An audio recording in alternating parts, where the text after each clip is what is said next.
შეღავათი, რომელიც ბარსელონამ ფან-კლუბსა და მის წევრებს დაუწესა, ითვლება გრანტად. ფასდაკლების წინასწარი ნებართვის გარეშე მიღების შემთხვევაში კი ფან-კლუბის წევრს ემუქრება 6 წლამდე პატიმრობა. ბარსელონას ოფიციალური ფან-კლუბის საქართველოში ოცნების მორიგ შემზღუდავს საკანონმდებლო ინიციატივას ეხმაურება, რომელიც გრანტების კანონის გამკაცრებას ითვალისწინებს. თუ ხარ ბიზნესში, მიხედე ბიზნესს, თუ ხარ პოლიტიკაში, მიხედე პოლიტიკას. ეს უნდა იყოს გამიჯნული, ამბობს ოცნების დეპუტატი ბეჟან წაკაძე მათ კანონპროექტზე, რომელიც მეწარმე იურიდიულ პირებს საჯარო პოლიტიკურ აქტივობას უგრძელავს და ჯარიმებს აწესებს. საერთაშორისო გამჭვირვალობა საქართველოს ბოლო კვლევით ოცნების 87 დეპუტატიდან 51 ბიზნესი აქვს, რომელსაც საბიუჯეტო შესყიდვები დავითარებს.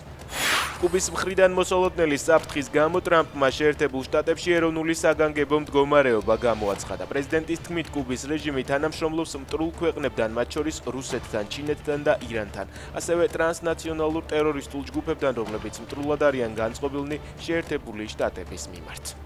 ამერიკის შეერთებული შტატების სახელმწიფო მდივანმა მარკო რუბიომ ირანელ მაღალ თანამდებობის პირებსა და მათ ოჯახის წევრებს ამერიკაში ყოფნის პრივილეგია გაუუქმა. მათ, ვინც ირანის რეჟიმის სასტიკი ჩაგვრისგან სარგებელს იღებენ, არ აქვთ უფლება ჩვენი საიმიგრაციო სისტემით ისარგებლონ, ნათქვამია განცხადებაში.